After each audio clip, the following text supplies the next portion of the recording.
우리 앞에서 10장 1절에서 7절까지 이 우매한 자의 특징, 어리석은 자의 특징 몇 가지를 살펴봤죠. 다시 한번 그 내용들을 살펴보면요, 첫 번째는 작은 일에 소홀히 한다는 겁니다.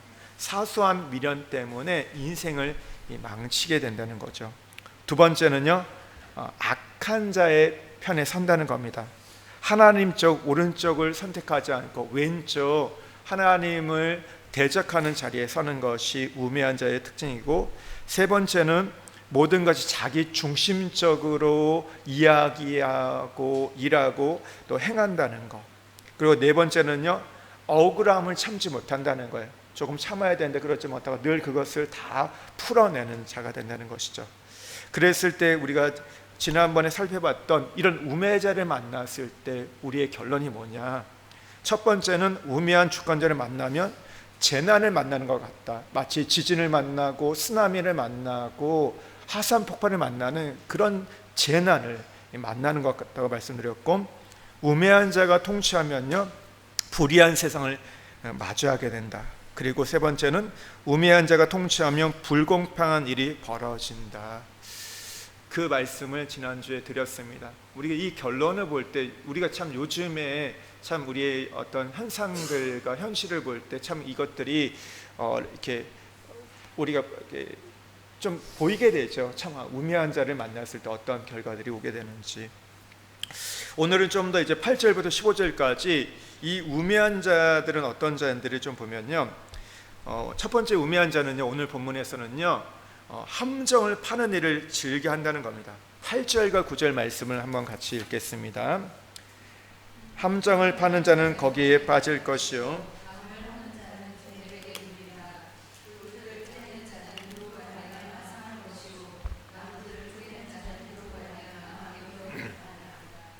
쉽게 이 말을 간단하게 얘기해 보면 이런 거예요. 이웃을 해하려고 하면 결국 자기가 당하게 된다는 겁니다.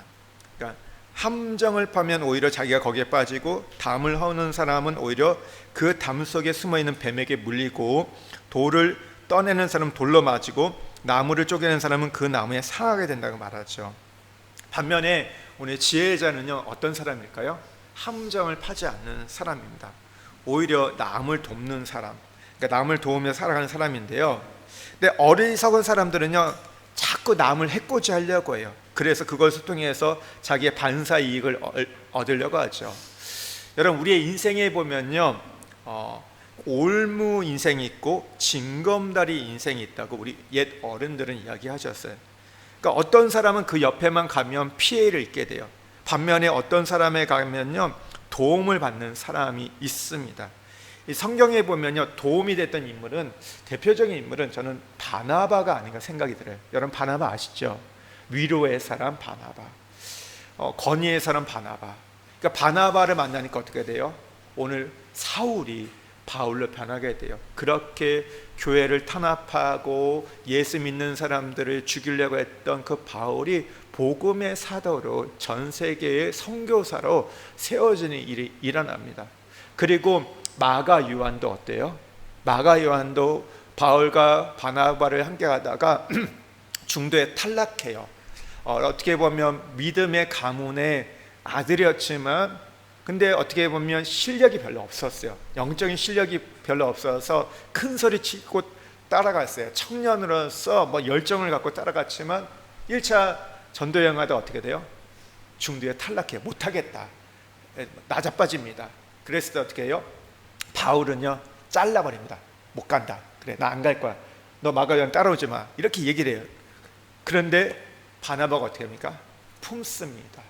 실패했던 오늘 마가 요한을 품어줘요. 여러분, 그 결과 어떻게 됩니까? 그가 실패했던 자들을 다시 세우는 복음을 전하게 됩니다. 그게 바로 마가복음이에요. 마가복음 누가 적은 거예요? 실패하고 무너졌던, 패배했던 자가 다시 일어나서 복음으로 인해서 전한 말씀이 마가복음입니다. 그게 어떻게 가능했을까요?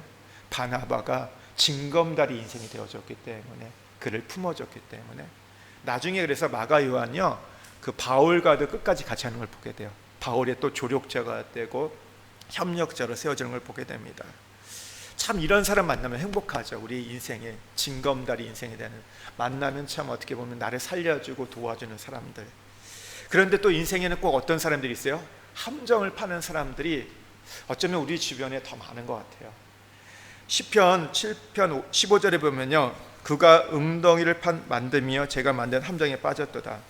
하나님은 이 함정을 파는 사람을 미워합니다. 함정을 가장 잘 파는 자가 누구일까요? 성경은 사단이라고 이야기합니다. 사단은 미혹하는 자여 거짓말장이고 속임에 능수능란한 자입니다. 근데 하나님께서는 이 함정을 그래서 파는 자들을 반드시 자기가 만든 그 함정에 빠지게 만드시는 해악을 잊지 않는다고 말씀하세요. 우리가 지금 우리나라의 이 정치를 보면요, 극단적인 대립 가운데 있죠. 이것은 진보냐 보수냐 좌파냐 우파냐 상관없이 우리가 이 극단적인 대립에 있다는 것은 여러분 우리가 모든 사람들이 인정하는 부분이에요. 모든 정치학자들이 이야기하는 것이고 전 세계에서 대한민국을 보면서 우려하는 부분들이 이 극단적인 대립이 있죠. 그러면서 어떻게 합니까? 예전에는 그래도 조금 싸워도 밑에 목욕탕 가서 형 동생하고 그랬는데 지금은 그렇지 않아요. 서로가 완전 죽여야 돼요. 어느 한쪽이 밟아야지만이 끝장내야지만이 해결되는 걸 보게 됩니다. 그러다 보니까 어떤 일이 있어요? 함정들이 있어요. 속임수가 있어요. 그게 불법인지 알면서도 이 사람의 어떤 약점을 잘못된 것을 찾아내기 위해서 아니면 그 함정을 통해서 이 사람이 그 올매에 넘어지게 해서 양쪽 다 보면요, 그것을 서슴없이 하는 것들을 우리가 보게 됩니다. 참 불행한 시대를 살고 있죠. 우리가 참 보면 오롯이 이게 피해는 국민들이 있게 되는데요. 그러니까 너무 어떻게 보면 지역적인 문제를 갖고 싸우는 걸 보게 됩니다. 우리가 참 바람이 뭐예요? 정정당당하게 좀 정책 대결을 하는 거. 그러니까 이념이나 어떤 이런 게 너무 치우치지 않고 이데올리게 빼앗기지 않고 정말 이 나라를 생각하고 국민을 생각하고 애국심을 갖고 좀 이렇게 당리당략에 빠지지 않으면서 해가면 좋겠는데, 여러분 보면 뭐예요? 다 그렇게 되는 거 보잖아요. 우리가 어느 입장에 선 건 상관없이 우리가 정직하게 본다면 그렇지 않습니까? 그 부분들이 보면 정말 국민을 위해서 하는 겁니까? 정치인 자신들을 위해서 했잖아요. 자신들의 욕망과 그 탐욕을 위해서 하는 것들을 우리가 볼 때 참 불행해지지 않습니까? 우리가 뭐라고 얘기해요? 뽑을 때 어떻게 뽑아요? 이 사람 뽑고 싶어서 뽑습니까? 그런 사람 별로 없어요. 저 사람이 안 되어 있기 때문에 어쩔 수 없이 뽑는다는 사람이 다수인 것들을 보게 됩니다. 참 우리가 기대하는 게 뭐예요? 좀 양심이 있고 양식이 통하는 세상이 좋겠는데, 상식이 좀 이루어지는 세상이 됐으면 좋겠는데 그게 이루어지지 않고 있다는 것이죠. 지금도 그러잖아요. 이 보면요, 상식이 통하지 않는, 이게 비정상이 마치 정상인 것처럼 말하는 시대를 우리가 살고 있고, 여러분 그냥 좀 덮어주면 좋겠는데 없는 것도 만들어냈고 그저 작은 것까지 다 끄집어내가지고 완전 서로를 죽이려고 하는 것들, 너무 치졸해요. 진짜 보면 애들도 그러지 않을 것 같은데, 애들보다 더 못한 모습들이 이 어른들이 하고 있는 걸 보게 돼요. 여러분 그래서 공격하지 않았으니까 다 찾아내가지고, 우리나라가 여러분 왜 인물이 이렇게 없습니까? 왜 이렇게 여러분 그러니까 장관을 안 하니까, 장관을 양쪽 다 한 것 같아요. 그러니까 이 장관을 안 하려고 해요. 이 사람 좀 할 만한 사람이란데 보면 고사하는 걸 보게 됩니다. 제일 큰 이유가 보면요, 가족들이 반대한다고 하더라고요. 왜 그래요? 대상이 올라가는 순간 어떻게 돼요? 완전 이 사람이 다 모든 게 발가벗겨지잖아요. 민낯이 다 드러나요. 별것까지 다 찾아요. 근데 미국은 좀 어떠합니까? 어떤 이 사람의 도덕적이고 윤리적인 문제 같은 경우는요, 비공개 회의로 청문회를 하지만 그것을 좀 이렇게 해가지고 거기서 걸러낸다는 것이죠. 그래서 아닌 사람은 거기서 걸러내서 외부로는 노출을 최소한을 줄이는데 우리는 어떻게 해요? 공개 장소에서 다 끄집어내요. 그러니까 잘못한 게 있겠죠. 도덕적으로 윤리적으로 바른 사람이 해야 됩니다. 근데 능력이 있고 실력이 있는데 이 작은 것까지도 그렇잖아요. 여러분 보세요. 어떤 당이 될 때 보면요, 여러분 내 편의 사람은요, 이 사람이 흠이 있어도 돼요. 밀어줘요. 근데 상대방은 어떻게 해요? 어떻게 해서 깎아내려요. 그리고 보면 또 뭐예요? 국회의원들이 나오면 밀어줘요. 같이 뭐 동료의식을 가졌으면 모르겠지만, 근데 다른 사람이 오면 어떻게 돼요? 공무원들이 올라오려면 다 하나하나 뭐 이 사람이 말했던 거, 뭐 5년 전, 10년 전 얘기했던 것들, 요즘에 하도 이제 이 유튜버나 이런 것들이 있다 보니까 다 끄집어내가지고 하는 것, 이걸 다 뒤집어내니까 안 하려고 해요. 정말 해야 할 민족을 생각하면 그것을 해야 할 사람들이 그 자리에 나서지 않는다는 거죠. 그러니까 여러분, 도덕적이고 윤리적인 사람들이 해야 됩니다. 마땅하죠. 근데 그러다 보니까 어떻게 해요? 실력 있는 사람들이, 능력 있는 사람이 어떻게 자꾸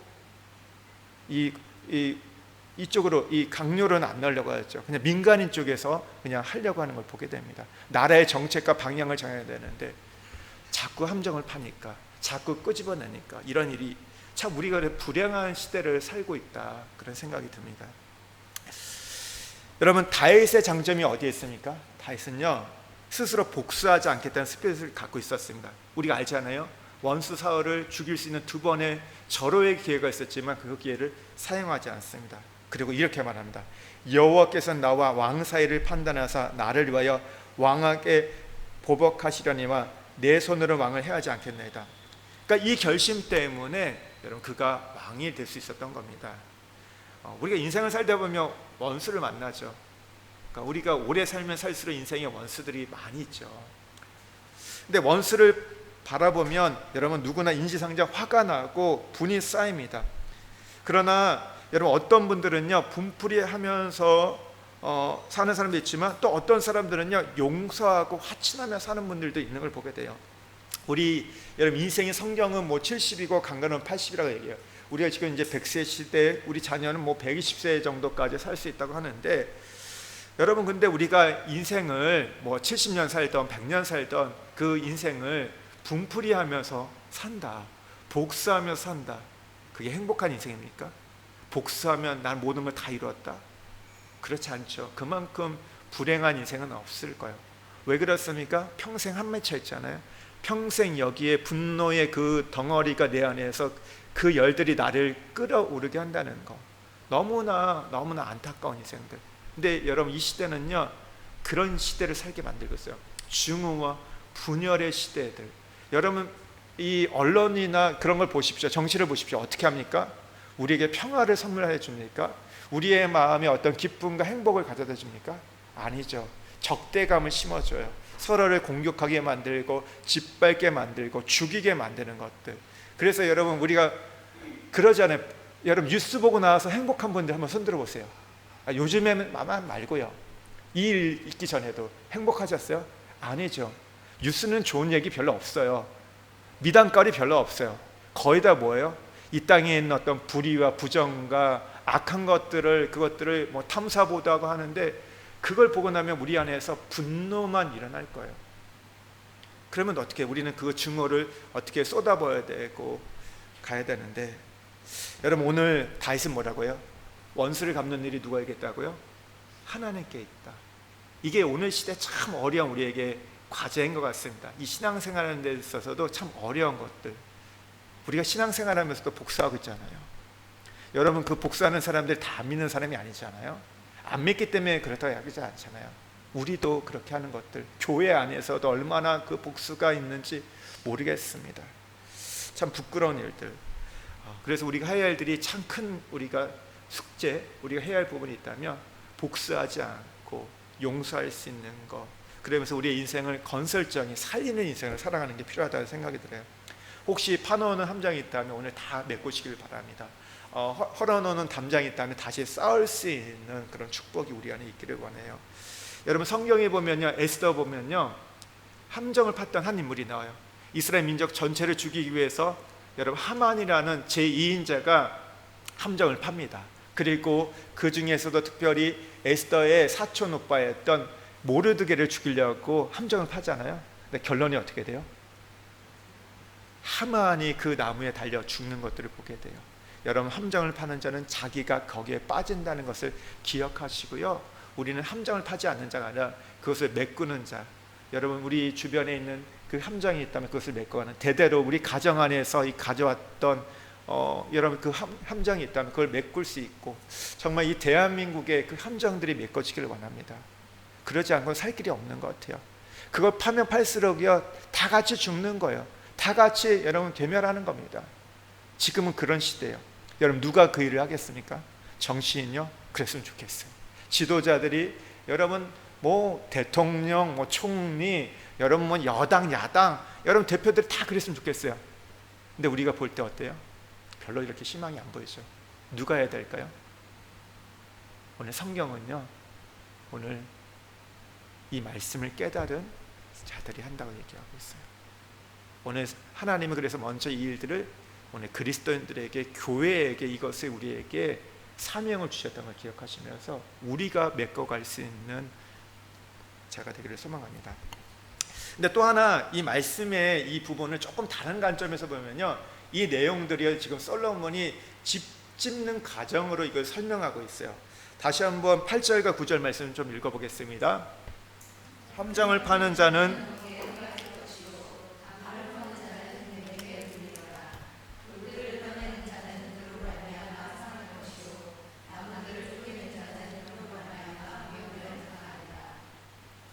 그러니까 이 우매자는 욕심을 내서 자기 이익을 위해서 남을 쓰러뜨리는 시도를 한다는 거잖아요. 근데 이걸 집 짓는 과정으로 오늘 지금 솔로몬이 설명해요. 그러니까 담을 헐고 이게 돌을 떠내고 나무를 쪼개고 연장을 가는 것은 히브리인들의 집 짓는 과정의 모습이에요.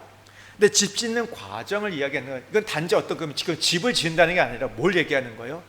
우리의 인생의 집을 짓는다는 거예요. 인생에 대해서 말하는 건데요. 그런데 오늘 이거에 대해서 솔로몬이 결론을 이렇게 말하고 있어요. 15절 말씀 한번 좀 먼저 보겠습니다. 15절 함께 읽겠습니다. 우매한 자들의 수고는 자신을 피곤하게 할 뿐이요 그들은 성읍에 들어갈 줄도 알지 못합니다. 오늘 이렇게 집 짓는 자의 이 남을 이렇게 해롭게 해가지고 자기에게 유익을 얻는 이런 인생을 사는 자의 결론이 뭐라고요? 아무리 수고해도 그게 뭐예요? 피곤하다. 그리고 성읍에 들어갈 줄 모른다. 오늘 전도서 전체의 주제를 가면 허무하다, 허무하다고 이렇게 이야기하는 걸 보게 됩니다. 그러니까 헛된 거라고 얘기하고 있는 거죠. 이게 성읍에 들어갈 줄도 알지 못한다는 표현은요, 우리의 표현을 하냐면요, 난 넣고 기억자도 모른다는 겁니다. 우리가 이 얘기를 조금 크게 성경적인 내용으로 살펴보면 열왕기상에 보면 3장에 솔로몬의 봉헌 기도가 나와요. 근데 기도할 때 무슨 기도를 하냐면요, 열왕기상 3장 7절에 이렇게 기도합니다.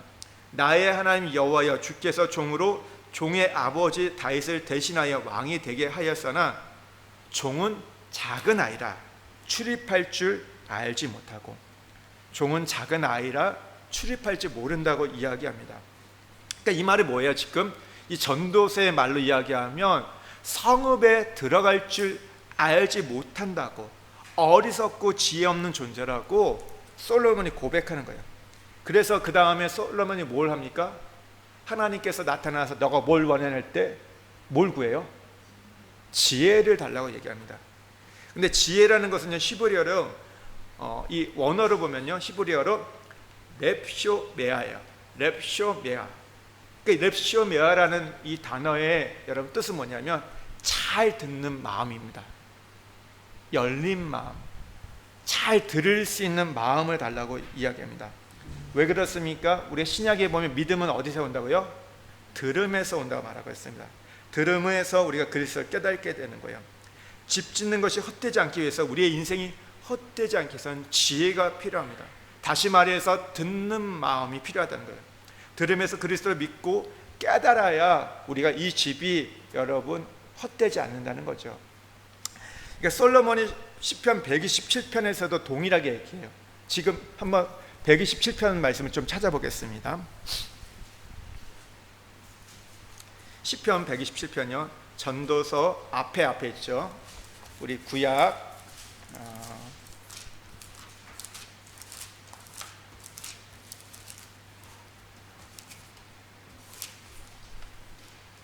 898면이요.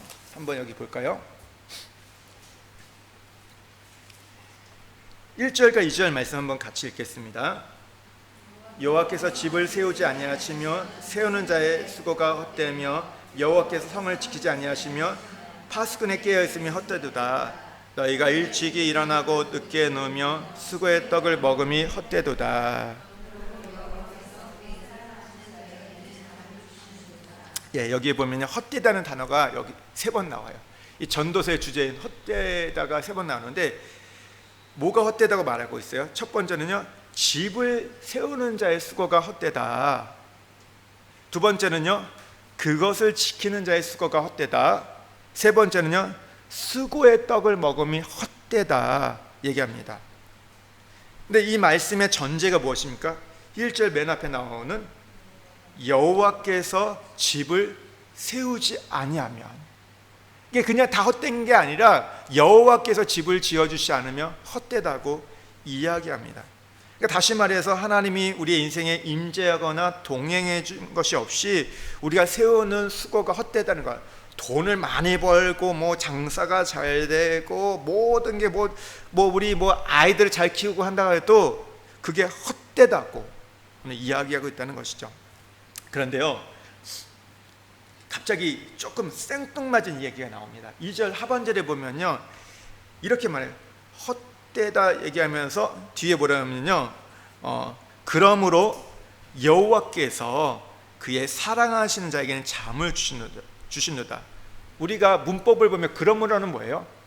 앞의 내용을 받는 거잖아요. 그래서 결론을 이야기하잖아요.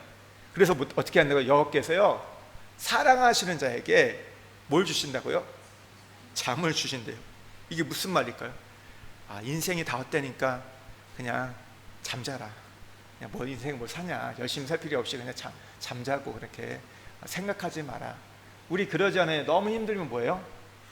사람들이 잠을 자잖아요. 잠을 자버리잖아요. 너무 힘들기 때문에 그런 것도 있지만 왜 잠을 자요? 해피하고 싶은 거죠. 그러니까 우리가 어떤 문제를 만났을 때 사람들이 이걸 적극적으로 해결하는 사람도 있지만 또 많은 사람이 어떤 사람이에요? 해피하는 유형이 있죠. 여러분, 그것 때문에 힘든 분들이 있죠. 남편이 어떤 문제가 있을 때, 가정의 문제가 있을 때 이걸 나서서 가장으로서 일을 해결해야 되는데 해피하고 모른 척하고 할 때 굉장히 그게 어렵잖아요. 그러니까 말씀을 보면 그렇게 느껴져요. 잠을 주신도다. 그냥 잊어라. 그러니까 신경 쓰지 마라. 이렇게 생각처럼 보이는데, 이 잠이라는 단어는 히브리어로 셰나입니다. 셰나는 단어인데, 이 단어가 언제 또 쓰였냐면요, 그 요한복음에 보면 예수님이 나사로에 대해서 뭐라고 얘기했죠? 잔다 얘기했어요. 근데 이 잔다라는 단어가 오늘 셰나와 같은 단어예요. 그러니까 지금 잔다는 게 뭐였죠? 죽음이에요. 오늘 뭘 말씀해서 여호와께서 그의 사랑하신 자에게 뭘 주신다고요? 죽음을 주신대요. 잠이 죽음이에요 지금. 그럼 먼저 다시 조금 더 내용을 살피면 여기서 사랑하시는 자 누굴까요? 그의 사랑하시는 자, 예, 누구죠? 사랑하시는 자, 솔로몬 자신이에요. 오늘 자기가 어리석고 지혜롭다고 말하는, 그래서 지혜를 구했던 솔로몬을 말합니다. 솔로몬의 또 다른 이름이 무엇입니까? 태어났을 때 이름이 뭐였어요? 네? 비슷한 답이 나왔는데 여디디아라고 이게 선지자 나단이 이름을 지어주잖아요. 그 뜻이 뭐예요? 하나님께서 사랑하시는 자. 그러니까 1차적으로 보면 이 본문에서 보면 누구예요? 사랑하신 자가 시편 120편에서 솔로몬을 가리키는 거예요. 솔로몬을 가리켜요. 그런데 성경에 보면 더불어서 하나님께서 사랑하시는 자가 있었어요. 누굴까요? 어렵나요? 네. 마태복음 3장에 보면 예수님께서 요단강에서 세례를 받을 때 하늘의 문이 열리고 소리가 들려요. 이는 내 사랑하는 자요, 내 기뻐하는 자라. 하나님이 사랑하신 자가 누구라고요? 예수 그리스도라는 거죠. 그러니까 이 사랑하는 자는요, 결국 누구를 표현하는 겁니까? 오실 메시아를 지금 예표하고 있는 거예요. 여러분, 우리는요 끊임없이 인생의 집을 짓고 살아가고 있습니다. 그래서 우리가 노력으로 그 집을 지키려고 애쓰고요, 늘 수고의 떡을 먹으려고 합니다. 그런데 모든 것이 헛되고 헛되며 헛되다고 얘기해요. 그런 거 있잖아요. 정말 내가 뭐 다 쏟아부어가지고 자식 켰는데 뭐예요? 어떤 분들이 그래요. 자식 켜가지고 헛농사했다. 내가 그렇게 애정 모든 걸 다 쏟았는데 컸더니 뭐예요? 엄마가 준 게 뭐가 있어? 그거 당연한 거 아니야? 부모가 날 낳았으면 당연한 거지 뭘 그거 갖고 얘기하냐 하면서 내 인생 신경 쓰지 말라고, 상관하지 말라고 할 때 어때요? 야, 자식 헛켰다 이런 말 듣잖아요. 근데 그게요 한두 분이 아니에요. 너무나 많은 분들이 그런 얘기를 자식들한테 듣고 있어요. 참 안타깝죠. 여러분, 우리가 어떤 인간의 행위와 노력의 근거로는 우리가 이것을 잃을 수 없다고 얘기해요. 그렇기 때문에 오늘 뭘 얘기하는 거예요? 하나님은 우리에게 예수 그리스도의 십자가를 주셨다는 거예요. 예수 그리스도의 십자가의 대속의 죽음을 통해서 오늘 우리의 그 헛된 허무한 것들을 해결해 주신다는 겁니다. 그래서 예수님이 우리를 대신해서 잠드신 겁니다. 세나하신 거예요. 그래서 비로소 헛된 것들이 우리의 인생에 의미 있는 것으로 바뀌게 되는 것. 계속해서 말씀을 3절에서 5절 말씀도 한번 같이 읽어보겠습니다. 시편 127편이요. 보라, 자식들은 여호와의 기업이요 태의 열매는 그의 상급이로다. 젊은 자의 자식은 장수의 중의 하살 같으니 이것이 그의 하살통에 가득한 자는 복되도다.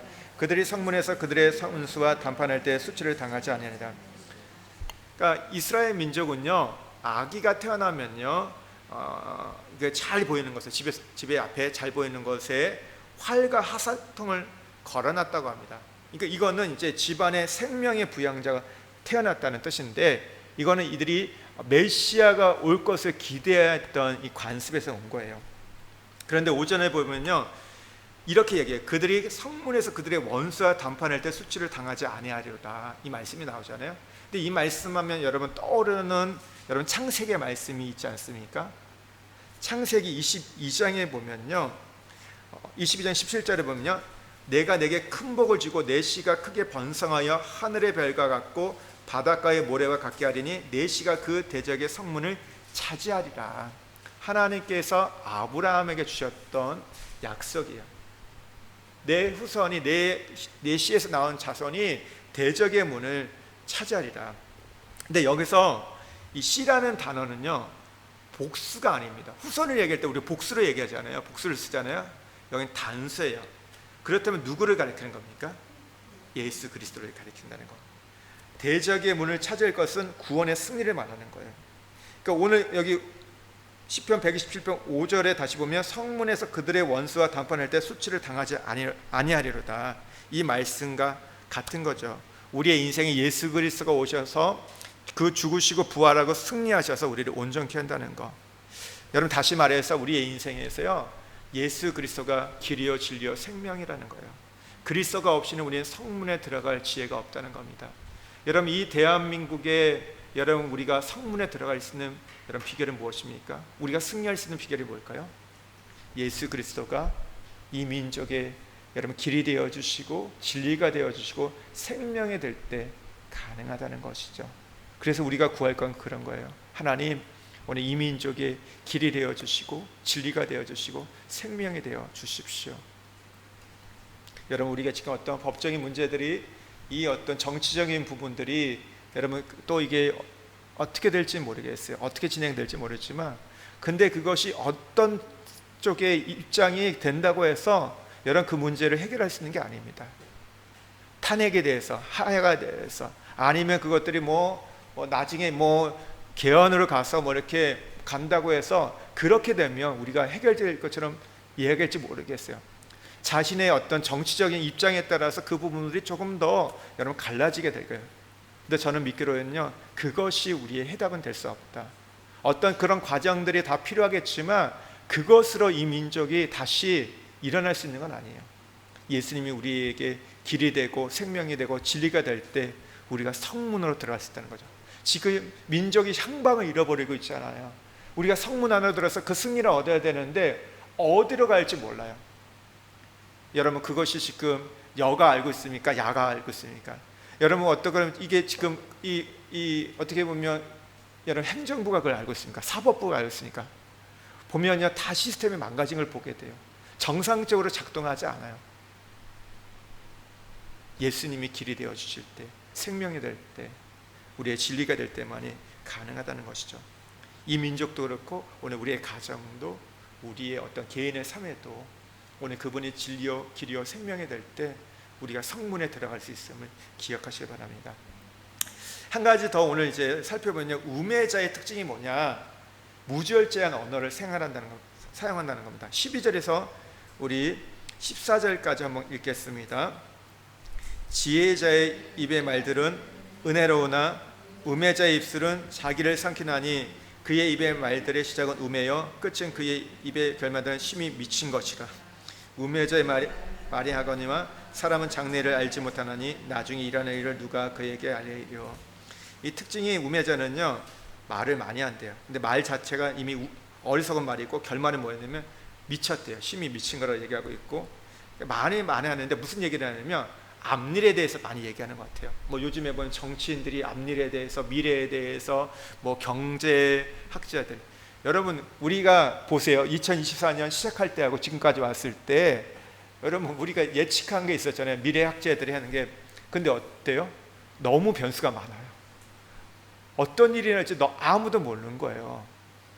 뭐 예측한 데가 맞는 게 얼마나 있습니까? 여러분, 이런 일이 있을 거라고 누가 예측했습니까? 뭐 어떤 정치인 한 분이 뭐 3개월 전에 예측했다고 하지만 여러분, 실상 이것을 여러분 올 초에 누가 그걸 예측할 수 있어요? 몰랐다는 거죠. 장래일에 대해서 막 얘기한다는 거예요. 그래서 우리가 누가 이 사람이 지혜로운 사람인가 어리석은 사람인가 그걸 판별할 수 있는 기준이 있다고 합니다. 그게 뭐냐면 그 사람의 말을 보면 알 수 있다는 거예요. 성숙한 사람은요, 그 말이 변한다는 것이죠. 그러니까 그 성숙한 사람, 우리가 신앙 안에서 보면요, 믿음의 언어가 많은 거죠. 비전의 언어가 많고 살리는 언어가 많아요. 그리고 함부로 우격다짐하지 않습니다. 이게 아무리 좋은 일이라고 해서, 비전이라고 해서 맞다고 해서 강요하지 않습니다. 지혜로운 자는 어떻게 해요? 그것을 잘 풀어서 이야기한다는 것이죠. 근데 우매자는 어때요? 파괴적인 사람이 돼요. 우매자의 입술은 12절에 보면 자기를 삼킨다고 말한다. 파괴한다는 거. 여러분, 이 말에 대해서 우리가 좀 살펴볼게요. 이사야 50장 4절에 보면요, 이런 말씀이 나요. 이사야가 기도했던 거예요. 주 여호와께서 학자들의 혀를 내게 주사 나로 공고한 자를 말로 어떻게 도와줄 줄 알게 하시고 아침마다 깨우시되 나의 길을 깨우치사 학자들 같이 알아듣게 하시도다. 그러니까 우리의 언어 생활에 있어서 이만큼 통찰력 있는 말씀은 없는 것 같습니다. 그러니까 우리도 어떻게 보면 이사야처럼 기도할 때 하나님 이런 학자의 혀를 달라고 기도해야 되는데, 이 말을 달라는 이유가 뭡니까? 내가 뭐 말을 잘하기 위해서 달라는 게 아니라 공고한 자를 말로 어떻게 도와줄까? 다른 사람을 돕기 위해서 어떻게 하면 그 공고한 자의 그 마음을 채워주고 어떻게 하면 살릴 것인가, 그 말을, 생명의 말을 달라고 이야기합니다. 더불어서 뭐예요? 나를 아침마다 깨우치시되 나의 길을 깨우치사 학자들 같이 듣게 하여 주십시오. 말과 귀에 대해서 이야기합니다. 여러분, 우리가 지혜롭게 살아가는 데서 너무 중요한 게 말이라는 거. 여러분, 이것은 뭐 누구나 동의하는 내용일 거예요. 말 한마디에 뭐 천냥빚 갚는다. 말 한마디가 그 원수를 여러분 화해시킬 수도 있잖아요. 너무 말이 중요해요. 그래서 우리가 이 대인관계에서 성공하려면 뭐 해야 됩니까? 말을 잘해야 돼요. 그러니까 칭찬하고 격려하고 세워주는, 용기를 주는 말들. 근데 우리가 보면요, 상처받아요. 뭐 때문에 상처받아요? 뭐 눈빛 때문에 상처받지만 말 한마디에 상처받잖아요. 내가 비싼 돈 주고 사왔는데 남편이 그게 뭐냐, 촌스럽다. 나 이렇게 가서 이렇게 머리 뽀글뽀글 했는데 그게 뭐냐, 무슨 귀신도 아니고 뭐 이렇게 한마디 해봐요. 뒤집어지잖아요. 근데 그거 아세요? 남자들은 왼쪽으로 듣고 오른쪽으로 흘려보내는 거, 남자들은 잘 잊어버린다고 합니다. 반면에 여자들은요, 두 귀로 듣고 입으로 다 쏟아낸다고 합니다. 고대 예, 우리 인생에서 경험하는 우리 어떤 삶의 어떤 통찰력인데, 그렇지 않아요. 남자들 그냥 여러분 말한 거 기억하세요? 남자들이요? 남편들이요? 그런 분이 있으면 정말 그분은 만인의 남자들의 적이 됩니다. 잘 못 들어요, 사실. 저도 남자잖아요. 그런가요? 네, 확인을, 제가 설교하기 때문에 거짓말을 할 수 없잖아요. 네. 이 고대 철학 스토아파의 제노가 이런 얘기했습니다. 하나님이 두 개의 귀와 한 개의 입을 주신 것을 생각해야 한다. 그러니까 이 말은 뭐예요? 두 가지를 듣고 하나만 말해야 한다는 거죠. 이게 몇 대 몇입니까? 2대 1. 그러니까 여러분이 들은 거에 대해서 얼마만큼만 얘기한다고요? 두 가지를 들었으면 한 가지만 이야기하라는 거예요. 어떻게 보면 좀 더 지혜로운 사람은 5가지 중에 하나, 10가지 중에 하나를 말할 수 있는 사람이 지혜로운 자죠. 그래서 야고보서에도 말하기를 더디하고 듣기를 잘하라고 우리에게 얘기하고 있지 않습니까? 근데 우리가 듣기를 잘하는 게 쉽지 않아요. 마음에 여유가 있지 않거든요. 마음이 이렇게 풍성하지 않거든요. 듣지 못해요. 그러니까 자기 문제가 많고 상처가 많은 사람은요, 남의 얘기를 듣지 못해요. 뭐예요? 자기 얘기에 쏟아내는데 여러분 거기에 밖에 에너지가 없어요. 그래서 여러분 건강한 사람이, 넓은 사람이, 성숙한 사람이 다른 사람의 이야기를 들을 수 있습니다. 큰 사람이 여러분 작은 사람의 이야기를 들어주잖아요. 근데 지금 우리는 보면 뭐예요? 다 말하는 사람밖에 없어요. 누군가에 대해서 이야기를 들어주지 않는 것. 그러니까 우리의 인생의 불행이 그런 것 같아요. 이 대한민국을 살면서 불행이 그런 것 같아요. 내 얘기를 들어주는 사람이 없다는 거. 애들을 만나서 들어보세요. 제 아는 그 친구의 아이가 사고를 쳐요. 사고를 치는 것보다 문제처럼 여겨져요. 근데 얘가 학교를 다닐 때 그 중학교 3학년 때는 그때도 많이 그렇게 방황을 했는데 얘가 졸업하고 나서 그 선생님을 기억하는 거예요. 왜 그러냐면요, 다 선생님들은 다른 사람 얘가 문제라고 얘기를 하는 거예요. 이거 잘못됐다고 하는데 그 선생님은 괜찮다고 너가 학교만 나와라, 공부하는 거 어려울 수 있다. 그러면 내가 이거 해줄 테니까 요거만 봐. 그러니까 하면서 얘에 대해서 이야기를 또 들어주고 편들어주는 거예요. 그러니까 얘가 졸업하고 나서도 이 선생님을 기억하는 거예요. 무슨 얘기예요? 자기에 대해서 누구도 들어주지 않았다는 거. 잘못된 것만 지적했지, 이게 틀렸다고만 얘기했지 자기의 마음을 헤아려준 사람이 없었다는 거죠. 여러분 보세요. 내 마음을 헤아려준 사람 얼마나 했습니까? 들어준 사람 얼마나 했습니까? 그러니까 여러분 한국 사회가 병든 이유가 거기 있잖아요. 우리 아이들이 병든 이유가 뭡니까? 말하는 사람이 없어 병든 게 아니에요.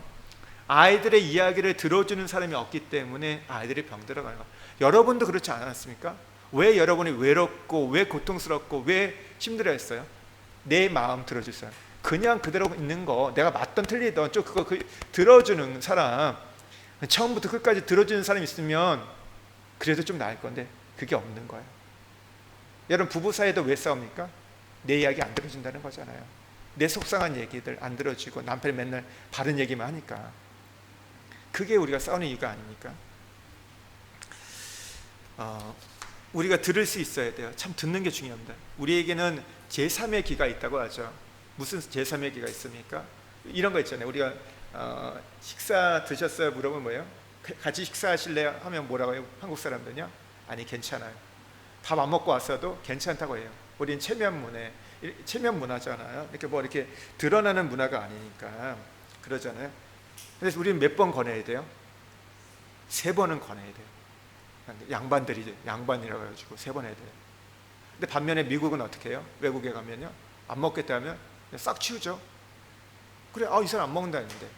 여러분 어떤 사람이 교회에 가겠다고 얘기했어요. 근데 다음 주에 안 와요. 그럼 우리 어떻게 해요?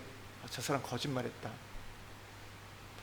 그러니까 거짓말일 수 있지만 뭐예요? 그 안에 보면요, 뭔가 또 속사정이 있겠죠. 그러니까 앞에 내놓은 거는 거절하지 못하니까 이야기해서 가겠다고 했는데, 근데 다음 주에도 또 안 와요. 그랬을 때 저 사람 잘못된 사람이야, 믿을 수 없는 사람이야, 그런 것보다 제3의 길을 갖고 들을 수 있어야 한다는 거죠. 듣기만 잘해도 성공할 수 있다는 거예요. 그리고 뭐 그런 것 같아요. 잘 모르면요, 그냥 가만히 있는 거, 말하지 않고 있는 거. 그러니까 어떤 분이 성공했는데요, 이 성공의 이유가 이런 거였다고 합니다. 이분의 말의 특징은 두 가지래요. 두 마디만 돼요. 좋을 때는 예 좋습니다, 싫을 때는 예 한 번만 더 생각해 보죠. 좋습니다, 한 번 더 생각해 보시죠. 이 말이 이 인생을 성공케 했다고 합니다. 그리고 듣는 것들 잘 들으면 돼요. 여러분 4절 말씀을 보고 말씀을 좀 마무리하겠습니다. 다시 우리 10장 4절이요. 성경책을 보시고 함께 읽겠습니다. 주권자가 내게 분을 일으키거든 너는 내 자리를 떠나지 말라. 공손함이 큰 허물을 용서받게 하느니라. 이 말은 뭐냐면 쉽게 감정을 따라서 빨리빨리 행동하지 말고, 그러니까 어떤 일을 결정하지 말라는 거예요. 미국의 교회에서는요, 목사님들이 금기 상황이 있다고 합니다. 그게 뭐냐면 월요일 날 어떤 일도 절대로 결정하지 말라는 거예요. 월요일 날. 왜 그럴까요? 월요일 날 쉬는 날 왜 결정하지 말릴까요? 그러니까 어떻게 보면 그런 거죠. 너무 스트레스 많이 받아가지고 월요일 날 마음이 눌려있기 때문에 뭐 어쩌면 어제 뭐 당에서 뭐 이렇게 속상했던 일들, 그래서 이 사표 써버리자, 때려치자, 그러지 말라는 거예요. 우리의 기분이 좀 우울할 때, 감정이 초조할 때는 절대로 어떤 일을 결정하지 말라는 거예요. 그렇지 않습니까? 이거는 누구나 동일한 것 같아요. 분노했을 때, 마음이 흥분되었을 때, 오르락 내리락 때 결정하면 그건 100에 100 다 여러분 아픔을 가져와요. 어떤 또 다른 문제를 일으키는 보게 됩니다. 여러분 어떻게 해야 돼요? 여러분 누가 그러더라고요. 분노가 났을 때는요, 이 분노를 우리가 이기는 방법은요, 몇 분만 참으면 된대요. 그 분노가 났을 때 그때 반응하지 않고, 그때 말하지 않고, 그때 행동하지 않고 그냥 몇 분을 좀 지나갈 수 있으면, 그러면 그렇게 우리가 자식들을 안 죽일 수 있대요. 그렇게 여러분 아내와 남편을 죽이지 않을 수 있대요. 왜 이혼해요? 그 분노를 올라왔을 때 그 감정을 참지 못하고 말했기 때문에 그게 일이 커지는 거예요. 토레이 목사님의 쓴 글 중에 한 부분을 읽고 말씀 마치겠습니다. 주여, 제가 성령에 충만하지 않을 때 말하지 않게 하소서. 제가 성령에 충만하지 않았을 때 인생에 있어서 중대한 결정을 내리지 말게 하소서. 제 마음을 진정하게 주님 앞에 진정하게 하소서. 주님 앞에 제가 잠잠하게 하소서. 주여, 저를 제일 먼저 성령으로 충만하게 하소서. 그리고 말하게 하소서. 그리고 결정하게 하소서. 기도하겠습니다.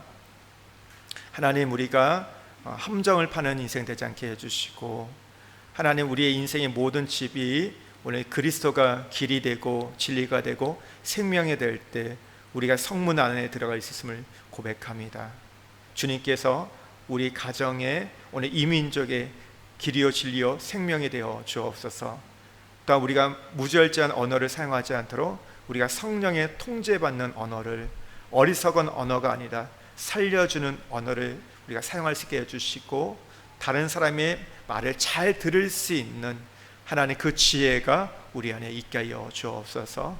그래서 우리가 이 땅에서 하나님 우매한 자로서 무너뜨리고 파괴하는 자가 아니라 지혜로운 자여서 살리는, 나를 살리고 우리 가정을 살리고 자녀를 살리고 이 민족을 살릴 수 있는 우리가 되게 하여 주옵소서. 아버지 하나님, 이 대한민국의 함정이 메꿔지게 하여 주옵소서. 주님께서 우리가 성문에 들어갈 수 있는 길들을 우리에게 가르쳐 주옵소서.